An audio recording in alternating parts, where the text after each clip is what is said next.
in Spain stays mainly in the plain. Again. The rain in Spain stays mainly in the plain. I think she's got it. I think she's got it. The rain...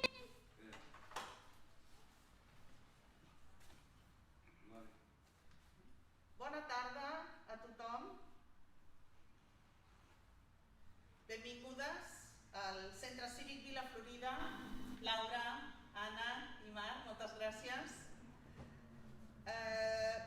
Gràcies a tothom que ens seguiu ara mateix des d'aquest moment per participar a la taula rodona sobre la figura de la Mercè Pàniker en el centenari del seu naixement, dins dels actes Any Mercè Pàniker que celebrem enguany.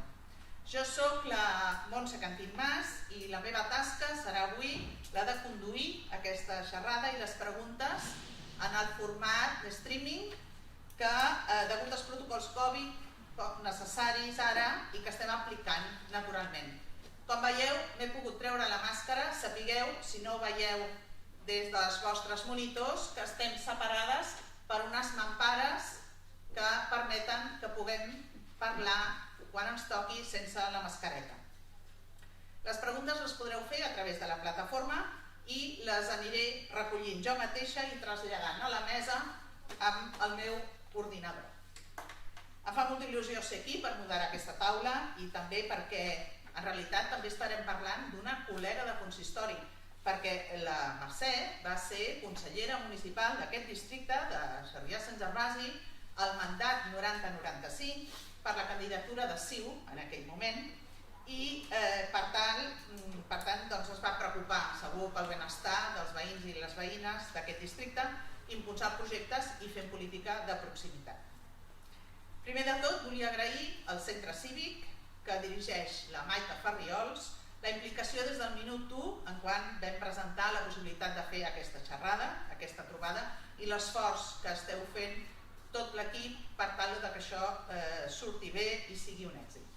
Moltes gràcies, sincerament, en nom de la comissió del centenari Mercè Pàniker. Passo a presentar les 3 persones que participaran en aquesta taula, per cursar totes les dimensions de la nostra estimada Mercè Pàniker. Al meu costat, la Laura Martínez Portell, advocada, mediadora i política, llicenciada en Dret per la Universitat de Lleida, ha actuat en el camp de la violència de gènere, jurisdicció de menors i la mediació civil, mercantil i familiar.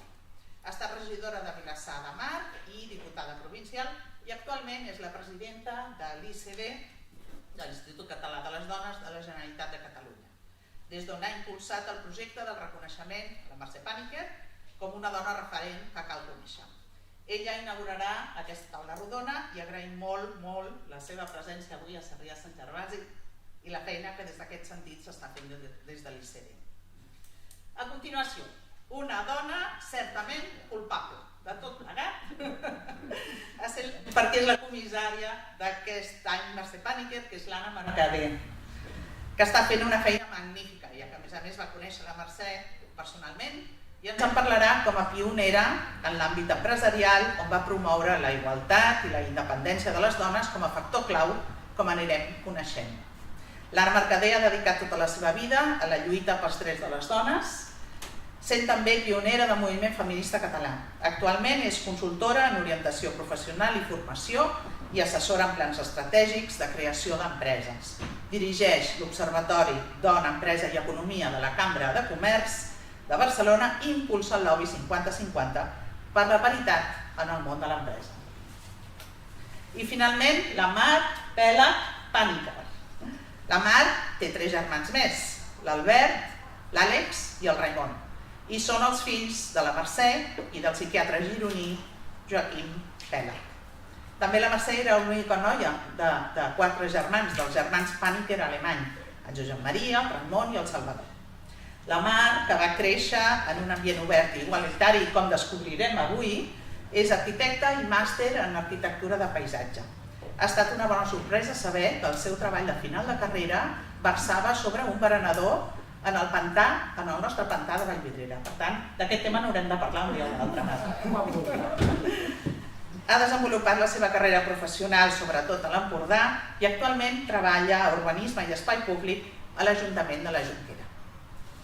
Marc, tu vas créixer i vas jugar a la finca del carrer Pomaret, a tocar del cementiri, on actualment descansa la teva mare, la Mercè.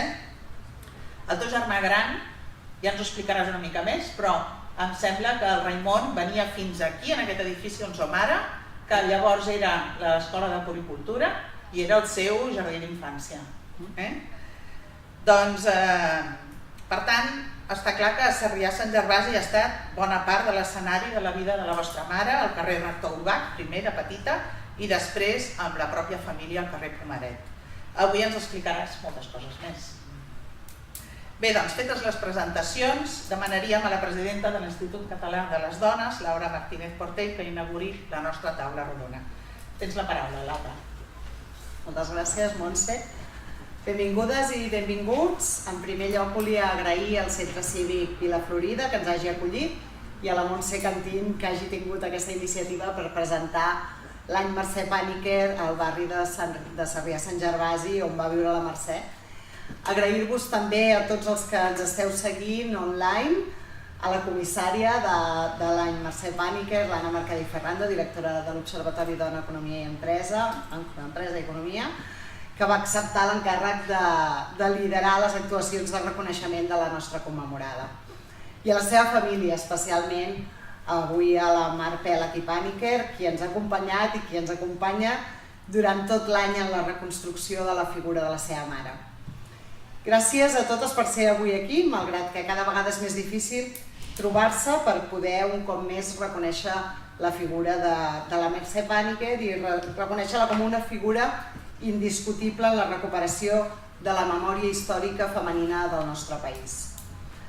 No cal que us digui que aquest no és l'acte que hauríem volgut fer per reconèixer i visibilitzar la figura de la Mercè Pàniker. Hauríem volgut un acte amb més proximitat, on tots i totes poguéssim compartir aquest mateix espai i malauradament doncs, no ha pogut ser així. La nostra vida ha canviat molt en els darrers mesos i no sabem quant de temps ha de durar aquesta situació i per tant el que cal fer és adaptar-nos. De fet, a principis de març, ben bé just abans de l'esclat de la pandèmia, a casa nostra, presentàvem l'any Pàniker i exposàvem tot allò que volíem fer per reconèixer la seva figura i ens hem hagut d'anar adaptant sobre la marxa, reformulant algunes coses, però aquí estem, canviant el format, renunciant a la presencialitat, però al cap i a la fi reconeixent la seva figura i ajudant que sigui ben visible.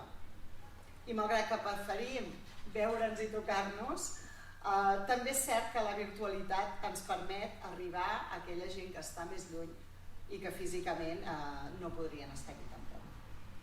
Com us deia, des del Govern de la Generalitat de Catalunya, a través de l'Institut Català de les Dones, commemora aquest any el centenari del naixement de Mercè Pàniker i Alemany, una emprenedora i activista catalana pels drets de les dones, convençuda que només la independència econòmica podria portar-nos a ocupar els espais de participació política i de lideratge social i empresarial que per justícia ens pertoca.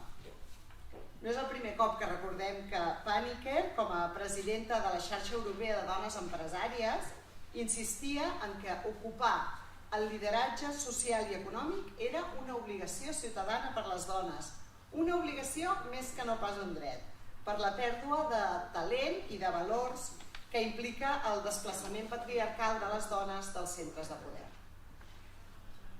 La Llei 17/2015 d'Igualtat Efectiva de Dones i Homes, de l'any 2015, ens empeny com a Govern de la Generalitat a fer efectiu aquest principi d'igualtat entre dones i homes i a ocupar l'espai de poder i de participació política que ens correspon com a 50% de la societat.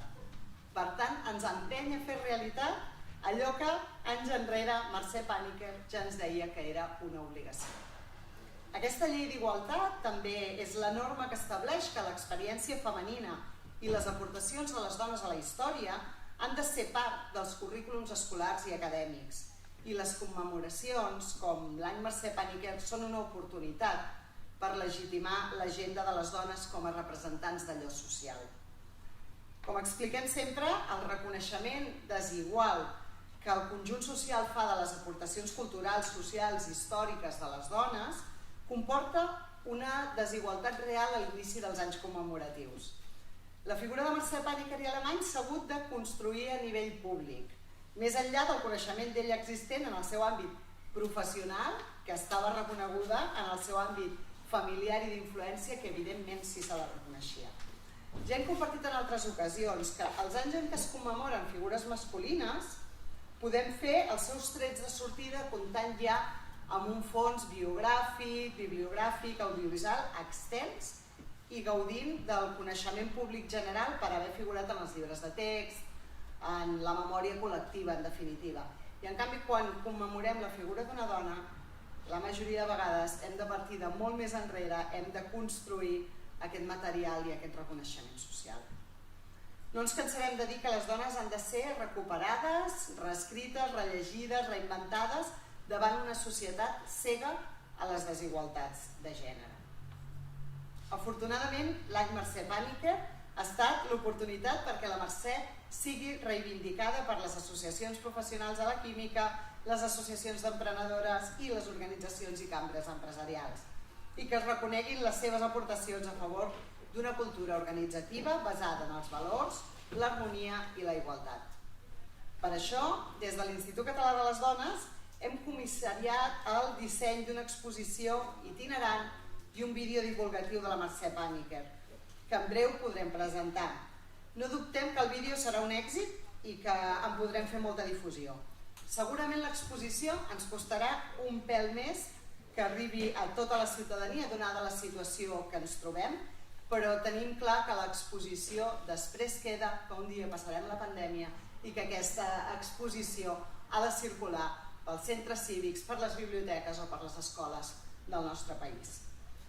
I que esperem que ben aviat, evidentment, pugui venir a Vilaflorida per ser presentada. També hem fet ús de les xarxes socials amb el hashtag Any Mercè Pàniker per difondre la seva figura i acompanyar els 3 actes que s'han realitzat de moment aquest any 2020, el del març que dèiem a la Cambra de Comerç de Barcelona, el del passat mes d'octubre al Monestir de Pedralbes i el d'avui aquí a Vilaflorida.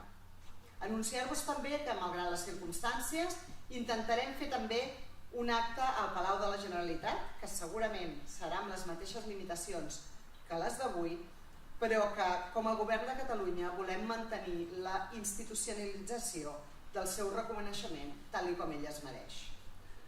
Gràcies a l'Anna Mercader, a la família Pèlag Pàniker i a totes les persones que us hi heu implicat per acompanyar-nos en aquesta feina il·lusionant de visibilitzar la Mercè Pàniker com una precursora i lluitadora pels drets que dones com jo podem gaudir el dia d'avui gràcies a dones com ella. Moltíssimes gràcies i que la història no ens esborri mai més.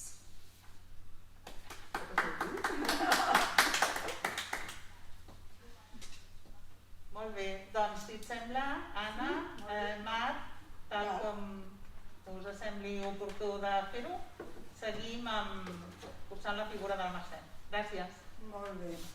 Jo, abans que res, moltes gràcies. Gràcies, presidenta de l'Institut Català de les Dones. Per a mi va ser un honor agafar ser comissària d'aquest any Mercè Pàniker, que jo m'estimava moltíssim, per tant, que un honor.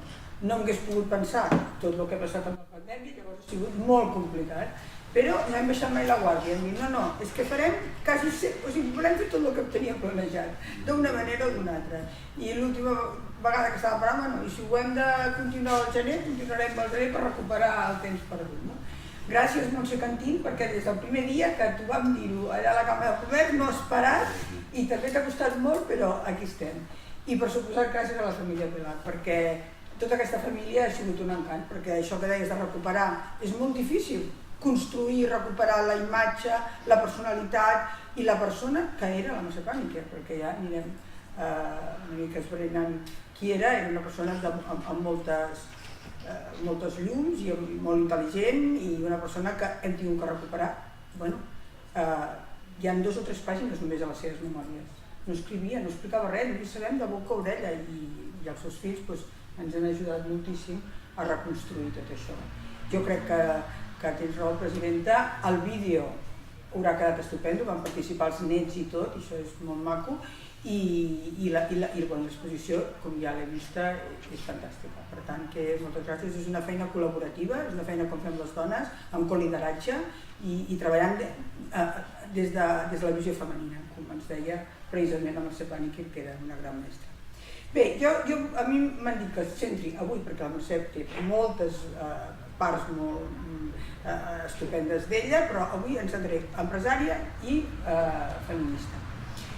No podem entendre qui era la Mercè sense començar explicant que va néixer en una família que el seu pare era indi, la seva mare Carme alemany catalana, o sigui que ja era una doble, una diversitat absoluta, que diuen que els fills de parelles diverses surten molt més intel·ligents, molt millors i més forts. Llavors, era una persona amb un gran caràcter, era molt resilient, amb molta determinació i sabia molt bé el que volia i on anava. Semblava que tenia el caràcter dur, però no, era molt tendre i molt sensible, però realment era molt forta.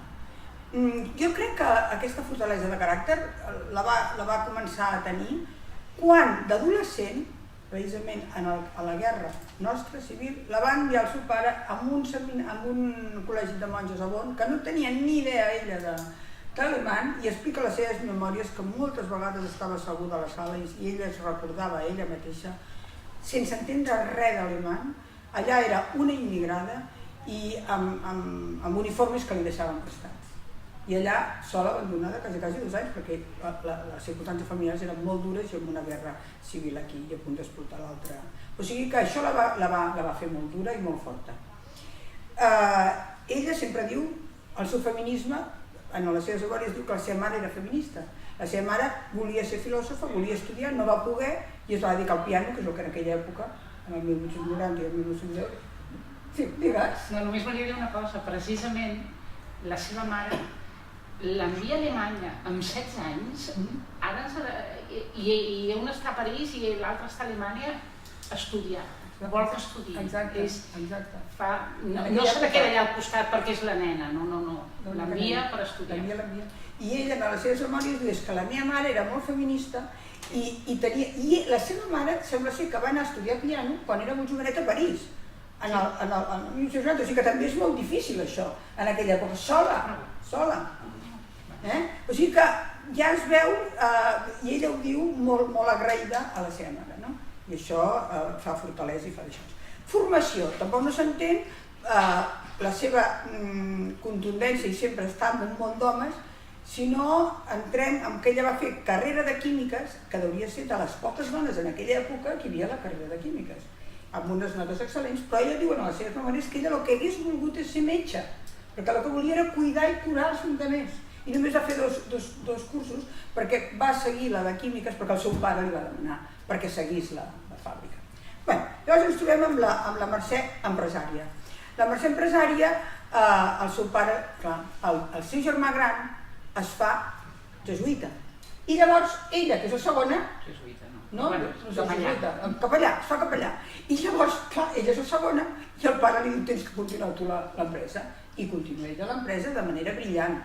Una de les coses que explica és, clar, jo vaig veure que jo per ser la filla de l'amo no podia manar sense saber el que estava manant. I em vaig ficar per totes les auques i per saber exactament què és el que feia. I era una empresa masculina absolutament, era de cuir i de tractament de cos. Quan deixa l'empresa familiar, que és una gran decepció i ho explica ella que va plorar molt perquè va tenir que deixar l'empresa familiar, però llavors, mireu si és tossuda, que va dir no, doncs ara muntaré una altra. I crea una altra empresa, creant riquesa i creant llocs de treball, i alguns directius de l'empresa la segueixen i crea aquesta empresa a Alicant.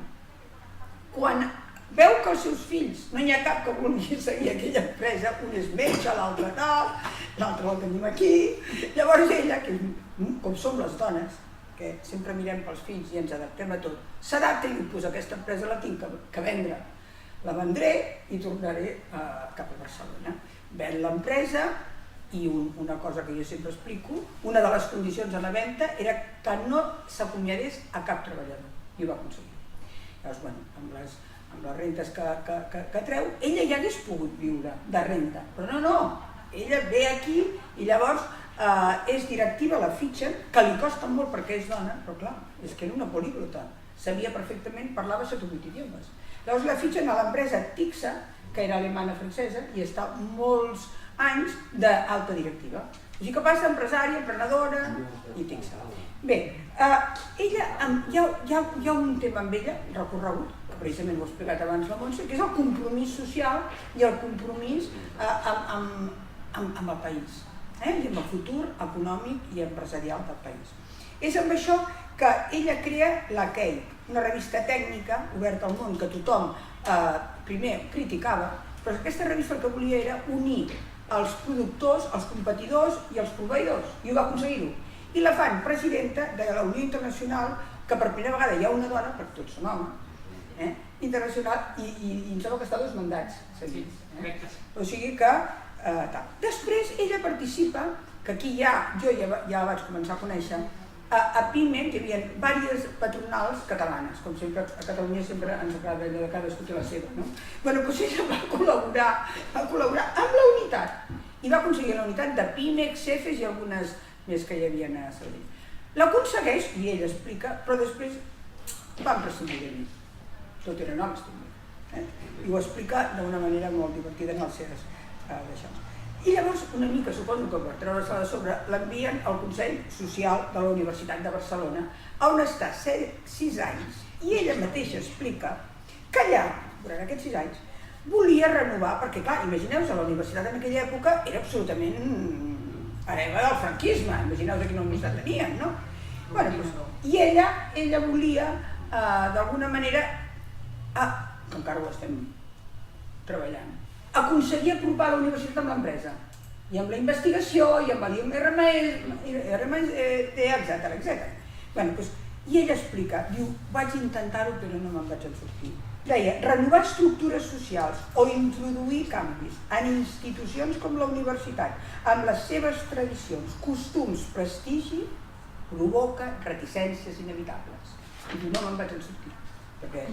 I ella era una de les coses que tenia la sinceritat, no tenia pèls a la llengua, i no tenia por de ningú, deia el que pensava.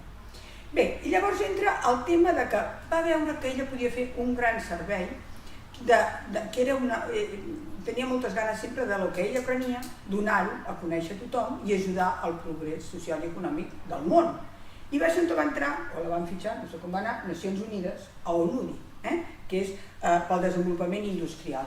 I la porta a diferents països a explicar amb projecte de col·laboració i cooperació com s'està tractant aquí el cuir per treballar-lo bé perquè aquests països com el Marroc, alguns de Sud-amèrica, el Tercer Món i tal, poguessin sortir-se'n a partir de l'artesania, sortir-se'n a fabricar i vendre.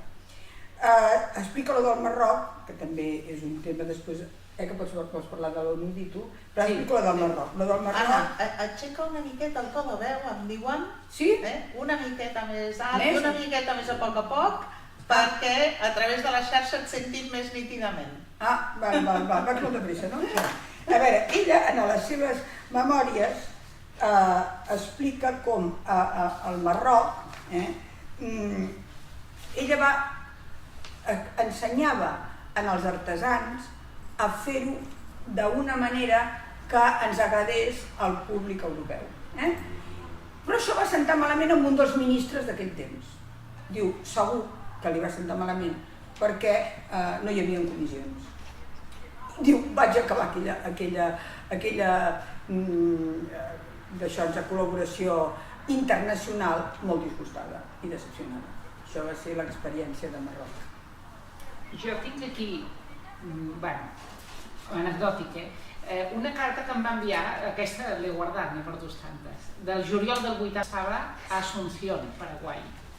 Amb ONUDI, amb Nacions Unides. Sí, amb Nacions Unides.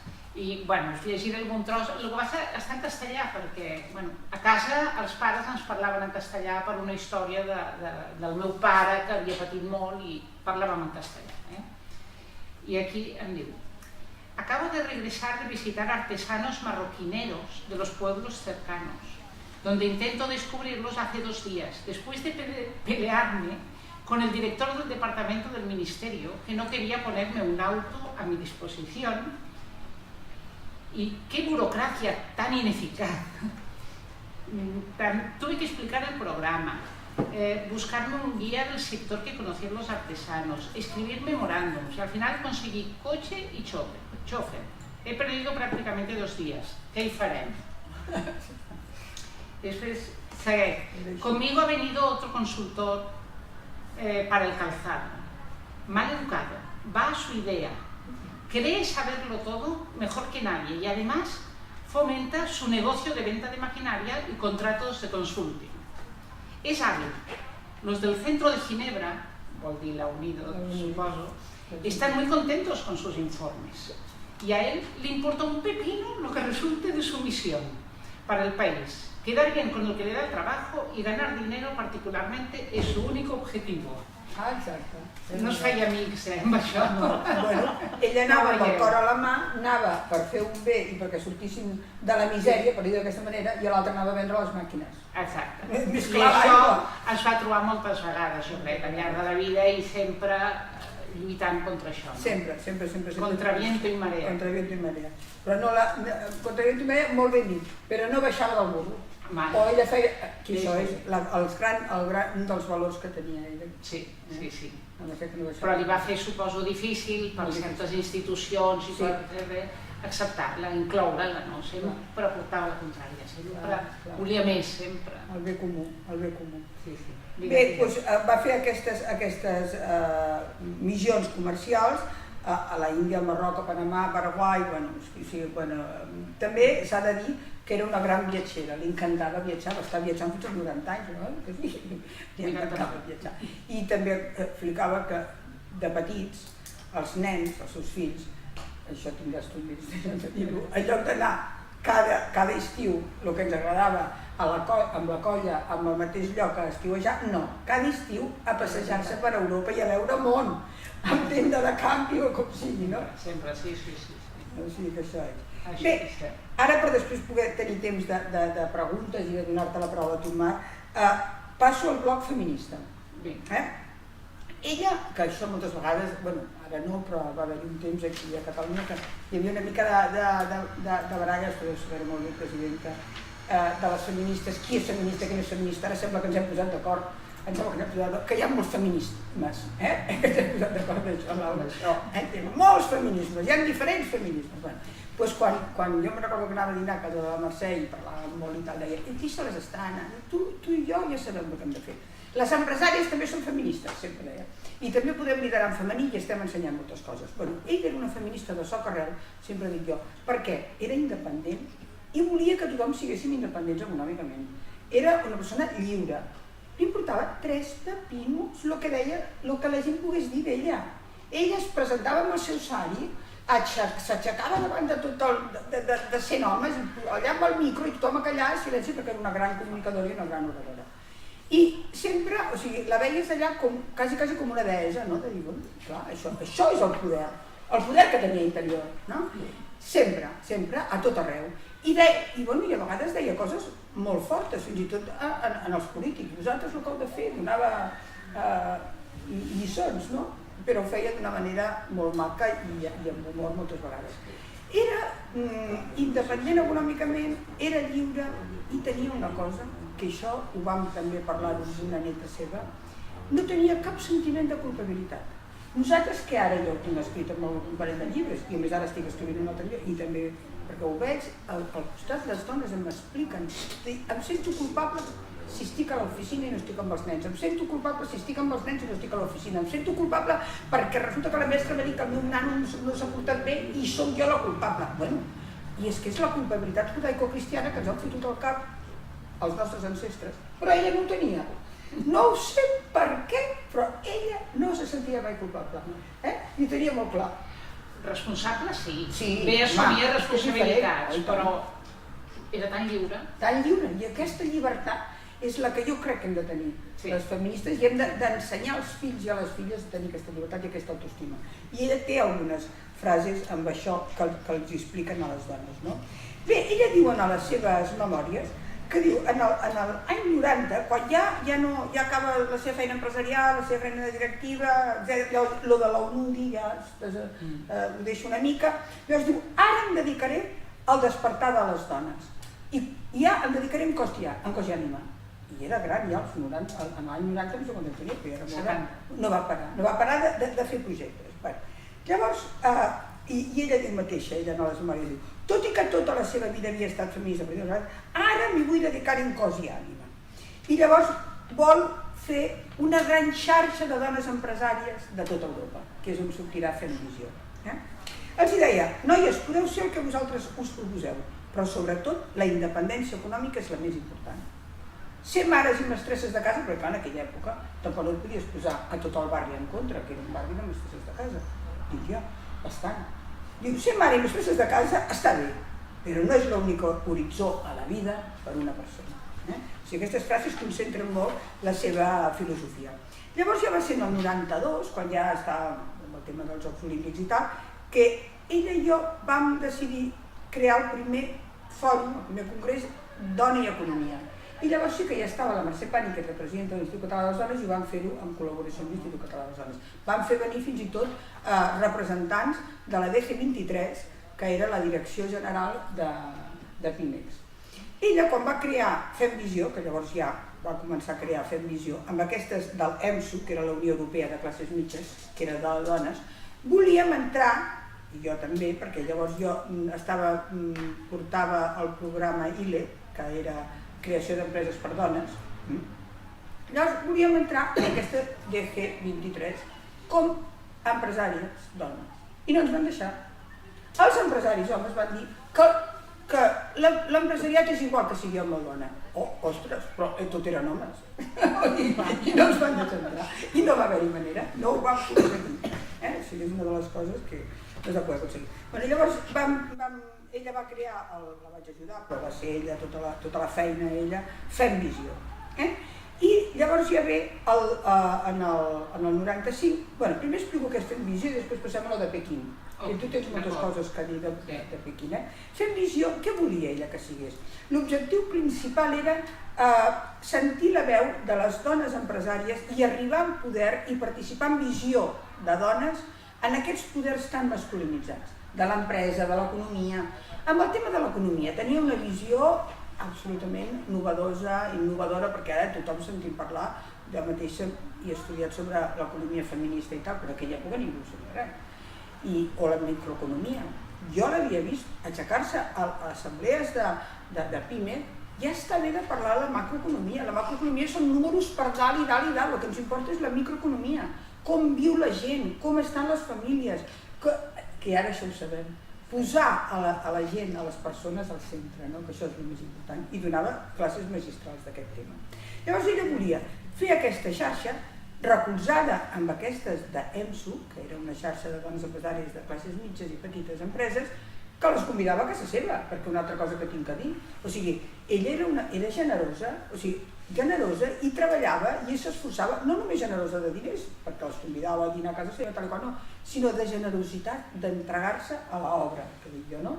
Les convidava a casa seva, o sigui, vine Anna, que aquesta nit vindran totes a sopar, a dormir, és igual, ja dormirem on puguem, o sigui, i venien de Suècia, de no sé on, de tal, clar, ella parlava 5 o 6 idiomes, a mi em deien alfabeta, dic, sí, no, jo soc analfabeta, com que fan?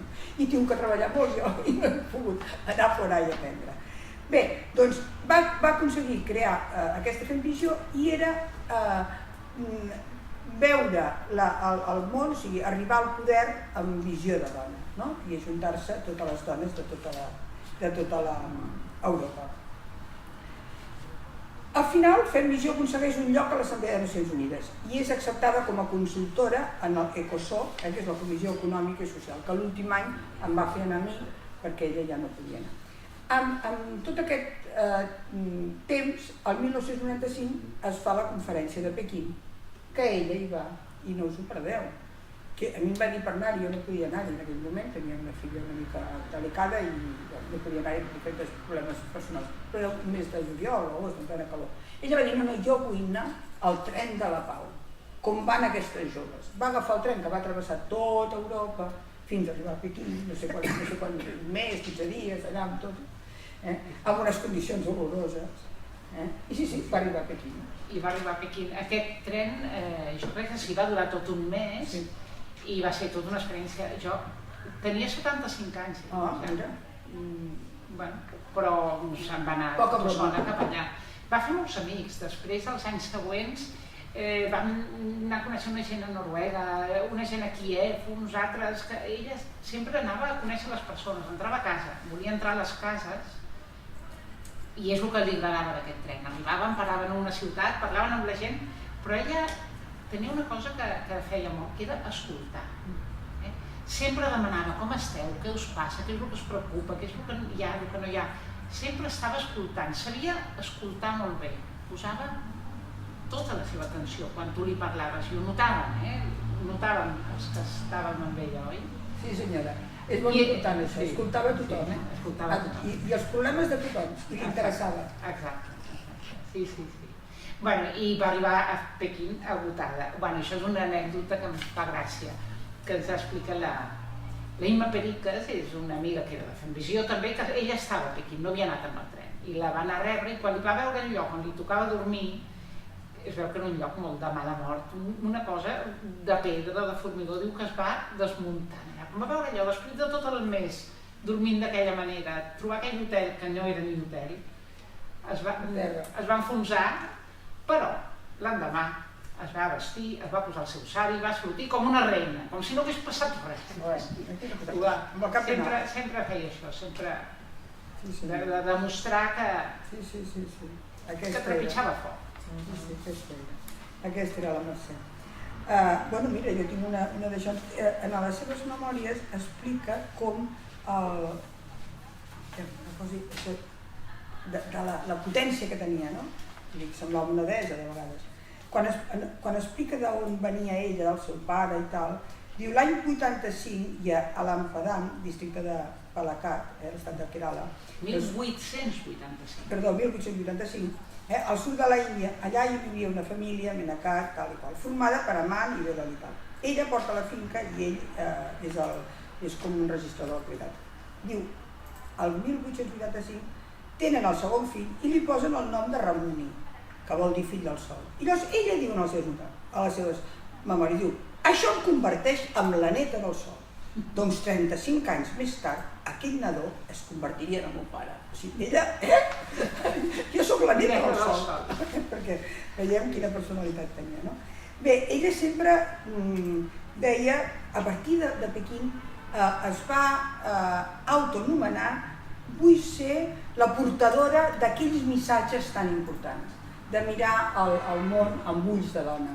I aleshores, també una altra decepció que va tenir quan va anar a les Nacions Unides, que tenia una cadira com soc aquesta, diu, clar, jo volia escoltar les dones i les escoltava i m'explicaven coses dels seus països, però després les representants a les quals els donaven el micro deien una altra cosa.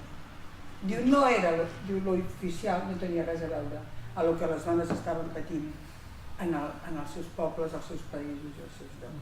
I això, per això ella el que volia era anar als països, que era una de les missions de Femvisió, anar als països a escoltar les dones, a veure què explicaven dels seus països per poder-se ajudar entre elles. Ella, durant aquest temps, va anar, a no sé quants països, no només a Europa, a Àfrica, que es feia acompanyar moltes vegades per les seves netes, una bona lliçó. És la foto aquesta, ja veuràs. Amb les seves netes. Alguna. Bueno, i alguna vegada les joves. Sí, les joves van estar a Nova York. Llavors, ella deia, feminista ho era de soc arrel, les feministes que hem de fer, deia, no, totes les dones tenim responsabilitat, com el que has dit, presidenta, la responsabilitat de participar en millorar el món. Diu, i aquesta és la nostra responsabilitat. I com a dones ho farem millor en visió de dona. Per tant que el feminisme, el que comporta el feminisme és canviar aquest món i millorar-lo. Va defensar, era la gran defensora dels drets de les dones, i els deia a les dones que havien de confiar en elles mateixes. Se'n donava compte que a les dones ens falta moltes vegades autoestima i falta d'empoderament, i és lògic, perquè si és que a tots els llocs poder hi ha homes, allà moltes vegades o tu ets molt forta i tens molt caràcter i tens clar el que estàs fent, o és que te'n vas i dius, jo aquí no perdo el temps perquè a sobre et miren malament, jo sobre... Vull dir, o sigui que... I ell ho sabia. Llavors què ens faltava? I ell ho veia, no? Diu, hem de confiar en nosaltres mateixes. I deia, les dones s'han de dirigir sense por cap a la conquista del poder. No es tracta de substituir els homes, sinó de que les dones s'han d'incorporar als centres de decisió i de poder per tal de portar la seva manera diferent de veure el món, que ara està absent. Aquestes maneres de diferent veure el món es basen sobretot en una millor disposició per la resolució de conflictes, allunyada de la violència, en una major capacitat de comunicació i en una visió a llarg termini. Hem de seguir parlant de la presència o absència de la dona en els llocs directius, perquè les dones encara estem desplaçades del centre de la societat i hem de despertar. Això són paraules d'ella. És una llàstima que jo al final, sempre li deia al final dels seus dies que havia d'escriure les memòries. I res, de les memòries va escriure 4 pàgines, però és llàstima que no hagués escrit tot un llibre. Marc, si vols dir una cosa, segur. Bé, a mi ens demanava la Mai, que la gent d'aquí, que parlessi una mica d'aquest barri, on estem, d'aquest lloc on estem fent aquest acte, encara que som poquetes, però espero que sou bastants més els que ens esteu veient des del lloc, des de casa. Volia explicar-vos simplement, la Mercè sempre va estar en aquest barri. Ja va néixer al carrer Rector Ubach, com deies tu abans, Montse, que jo de petita sempre havia sentit dir Pàrroc Ubach. Jo pensava que era una paraula, Pàrroc Ubach. I que no va arribar la democràcia i van canviar els noms i dic, ui, si no cap allà. Llavors, quan era adolescent, els pares es van fer una casa al carrer Pomaret, que després va canviar de nom perquè era just a sota el passeig de Bonanova i es va passar a dir Doctor Rus. Però era un carrer que entre el passeig Bonanova i el cementiri de Sarrià, que tallava el carrer, un carrer sense sortida, allà es van voler fer una casa. O sigui, allà va estar l'adolescència, d'allà se'n va anar per casar-se. Quan la guerra van marxar. Van marxar quan la guerra, sí. Però d'allà van marxar d'aquella casa, ella per casar-se, que va estar vivint un temps a l'Eixample, on vam néixer els 3 grans, però després va tornar a la mateixa casa i es va adaptar al pis de dalt. A sota vivia la seva mare, la nostra àvia, la Carmen Alemany Sabadell. M'heu ensenyat a l'Institut Català de les Dones a dir sempre el segon cognom. El cognom de la mare, que també surt. I ella encara deia, la iaia encara deia, vaig amb tren a Barcelona. Era el tren de Sarrià, esclar. Però ella parlava d'agafar el tren i anar fins a Barcelona, que era la plaça Catalunya. Llavors, sempre més van viure allà fins que aquesta casa va quedar com realment molt enfonsada entre blocs de pisos que es van construir al costat. De planta baixa i 5, planta baixa i 6, va quedar la casa molt emplotada, finalment es va vendre, però es va traslladar a una altra casa 500 metres més amunt, a l'altra banda del passeig Bonanova, però en aquest mateix barri. Llavors aquí és, bueno, tota la vida ha estat aquí. Jo recordo de petita, ens portava, perquè anàvem tots a missa, els diumenges, tot quan érem petits, després ja vam canviar d'opinió. Anàvem a missa primer a Sarrià, a la missa de la parròquia de Sarrià, i compràvem dolços a Foix de Sarrià. Els dolços a Foix de Sarrià han durat sempre. I tornàvem cap a casa, compràvem encara patates fregides o xurros, en la xurreria que hi havia per allà prou, i tornàvem a casa. Més tard, quan ja vivia al carrer de Dia, potser ja va desplaçar-se i la missa ja no era la parròquia de Sarrià, sinó ell en deia les Benetes del carrer Anglí, que era Sant Pere de les Puelles. Sant Pere de les Puelles. Tot anava depenent una mica de les distàncies de casa. Encara més tard ja anava més a les Clarisses de Pomaret, o a la Bonanova. El barri sempre va viure en aquest barri. Quan no compràvem els dolços a Foix, els compràvem a Iró, una pastisseria que es deia Iró, on anàvem a comprar a Pagàngel les reparadores, que es deia, que ara és un centre cívic, que es diu Pere Pruna, em sembla. Sí. Els equipaments han anat canviant, no?, al pas dels anys, com aquí mateix. Aquí mateix el meu germà gran havia vingut quan això era l'escola de puericultura, que encara ho diu allà a la porta, no? Que l'àvia estava ben enfadada, no li semblava gens bé que els nens anessin a la llar d'infants. Hi ha una foto que és d'aquells anys 60, quan la meva mare es va quedar sola amb els 4 fills, i és aquí. Es va quedar viuda, no? Sí, just quan es va quedar vídua és més o menys aquell mateix any. I això és aquí, a la casa del carrer Pomaret, abans, després Doctor Luz. Bé, només volia explicar-vos això, que tota la vida va estar en aquest barri. Però com que potser estem anant una mica tard, no? La millor hi ha gent que va... Perquè Tres quarts, ja la no? col·loqui? Sí, anem bé. Us he de dir que estem tenint algunes dificultats, sobretot amb la imatge, però les fotos ens diuen que sí que es veuen bé i s'escolta, però per això ens deien reforceu el que s'escolti alt i clar. Bé, tenim alguna pregunta, si us sembla, perquè així us dona peu també. Hi ha una pregunta que fa referència a aquest bé comú que tu parlaves, Anna, i que voldria matisar i diu, sí, bé comú, però amb un elevat grau d'ambició personal. És pregunta o és una persona que ho sap? És una persona que ho sap. És una persona que ho sap. En el sentit que segurament aquesta ambició personal, que tu feies referència amb aquest sentit de culpabilitat com a contrast, aquesta ambició personal potser és molt necessària, segons quins entorns difícils. I parlava, diu, un instint killer, un instint de supervivència i de... Jo penso que la paraula ambició, si les paraules ens tenen... Hauríem de començar de molt petits a canviar, a fer-nos PNL, per veure com les paraules marquen els nostres pensaments i marquen les nostres accions. I les paraules són d'un sistema patriarcal absolut que tenim i que vivim, i la paraula ambició és bona amb els homes i és dolenta amb les dones. Llavors, jo crec que totes les persones, homes i dones, haurien de ser ambiciosos, perquè la paraula, sense tenir la connotació judaico-cristiana que té la paraula ambició.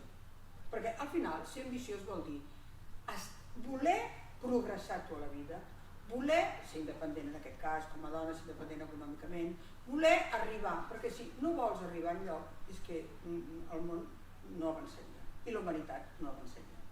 Llavors, aquesta ambició de voler portar l'empresa que sigui la millor o de la manera millor, voler crear una empresa, això jo penso que està dins del marc. El meu pare sempre deia que tots hauríem de començar a estimar-nos a nosaltres mateixos. I sempre es deia, l'amor comença per un mateix. I si tu no tires endavant la teva independència econòmica i el teu benestar per als teus i per a la teva família, com pots avançar per als altres? I el fet de fer-se lloc en un món d'homes. O sigui, això, sense una posició de poder, de seguretat i d'ambició, això hagués estat impossible. I després vídua. I a sobre, clar, tot això també s'ha de posar en un context i en una situació. Això hagués estat impossible. Cap dona que no hagués estat ambiciosa hagués pogut lluitar contra tants elements en contra. Exacte, senyor, totalment d'acord. I això és una de les coses que admirem de la Mercè, i que ens hauríem de... Ell feia això, s'aixecava, es posava els saris, pintava i tornava. Aquesta era. Com explicaríeu, com aplicava aquesta política feminista en el seu món, en el món de l'empresa? Quins trets penseu? Per això, ara avui, és una cosa que no hi havia pensat mai, però vull dir, quina llàstima que ens ha deixat escrit moltes coses que ens va dir, dinant o sopant o tal, i algunes poques coses escrites, no? Per exemple, ella deia, a l'empresa, és que em renyaven perquè jo vaig fer que l'empresa se la sentís tothom com a seva, perquè allà tothom manava. I ella em deia, i és això el que jo volia. que l'empresa sigués una comunitat de gent que treballen per tirar endavant, gent jeràrquica i tota transversal. I això és una cosa que després, jo fent molts estudis amb el tema de com creen empreses les dones, una de les coses que fan les dones empresàries és que faci circular la comunicació i que tothom parli amb tothom i creen un benestar i un benestar de tot l'equip. I això és molt important, i això ho fem les dones, i ho fem de manera innata, com ho fem dins de la família. I això és una de les maneres de dirigir en femení que ella dirigia. Després escoltava molt. Això que ha dit ella, és que jo sempre pensava que tenia les orelles tan grans perquè diuen que les orelles es desenvolupen molt, es desenvolupen molt quan escolten. És veritat o no? Sempre va ser, quines orelles més grans? Clar, sempre escolta molt. Doncs diu que escoltava molt els treballadors. Des del que feia el curtidor de pell fins a que tal i qual, i després ella decidia, clar, era ella l'empresària, no? No escoltava tothom, decidia i manava molt, però escoltava tothom. I això també és un altre tret de dirigir en femení, per exemple. I tu, Marc, com a filla seva, aquesta sensació de llibertat que ella exercia, també els fills en bevíeu d'aquesta llibertat, en quines coses? Sí, ella era una persona autoritària, o més que ser autoritària, a vegades penso que era l'autoritat, la tenia. Exacte. No era una cosa que es pogués ni discutir, estava allà, ho tenia, era un poder que tenia ella, quan deia una cosa la feia. Però també és cert que a tots els fills ens va deixar molt de camp lliure, perquè jo recordo ja bastant joveneta, ja m'enviava en aquesta escola d'Alemanya on ella va estar. Jo era l'única nena i era un internat de nenes, per tant em va fer estudiar alemany, per qual jo parlo alemany gràcies a això, i em va enviar cap allà a passar un estiu. I potser jo tenia 14 o 15 anys. Vinga, vés cap allà, i en allà ja està, i resulta que no m'esperaven i que no ho sabien, bueno, ja s'arreglarà. Anava tan tranquil·la, no ens trucàvem, no teníem mòbil, no ens trucàvem per telèfon, no dèiem res, i encara així confiava molt en nosaltres i en la sort i en la bondat de la gent. I això ens ho transmetia. No tenia por. No. No tenia por. No tenia por. Jo a vegades me'n reia, deia, tu no és que no siguis agosarada, és que no el veus el perill. No el desafies perquè ni te n'enteres que hi ha un perill. I reia, perquè sí, crec que és això. És veritat, era un valor que tenia, Sí, que deia, confiava moltíssim, que tothom era bo. I, per exemple, quan ja començava a no caminar bé, deia, no, ja m'ajudaran. Jo me'n recordo amb el Volvo aquell que tenia, l'últim cotxe que va tenir, un Volvo antic, i deia, no, ja t'ajudaré, ja vindré, ja tal. No, ja m'ajudaran, tothom deia. Sí. La seguretat aquesta, no? I bé, finalment, una mica, doncs, des de la vostra experiència, inclús Laura, i des de la política, i també Anna, des del món de l'empresa, i Marc, des del món, doncs, inclús sent arquitecte, i que segur que has passat, doncs, els teus diguéssim, les coses professionals, que a vegades poden ser complicades, no? Com creieu que les dones compartirem o definitivament tindrem el poder? Ja contesti la presidenta. Bé, jo crec que hem après a demanar-lo, que això és molt, no? Perquè durant molts anys les dones, és que ens havíem dit que no podia ser nostra, vull dir, no s'havia plantejat mai ningú que realment nosaltres poguéssim tenir poder i presa de decisió i poguéssim fer les coses, no? I jo crec que aquest pas de consciència a les pròpies dones de dir no, és que jo vull no les mateixes oportunitats així en sentit figuratiu o imaginari, no, és que les vull exercir, no vull que em diguis que estan escrites en un lloc i que jo ja puc accedir a tothom, no? Que puc fer una carrera i puc ser advocada, no, és que després m'hi voldré dedicar a ser advocada i això potser comportarà sense culpabilitats, com dèiem, haver de deixar a les criatures amb el seu pare i que les cuidi o que se senti igual de culpable o de responsable que jo si soc o no hi som, no? Llavors aquest exercici de la responsabilitat jo crec que les dones hem fet un pas important i els homes també estan fent aquesta passa de reconèixer-la, no? I de reconèixer que el talent de les dones no es pot desaprofitar. No pot ser que som el 50% de la població, el 50% del talent tenim, i dic el 50 per anar baix, perquè en realitat pràcticament un 60% de les llicenciatures universitàries estan obtingudes per dones a l'actualitat. Per tant, el país no es pot deixar perdre tot això. I jo crec que aquesta visió les dones l'anem fent a poc a poc.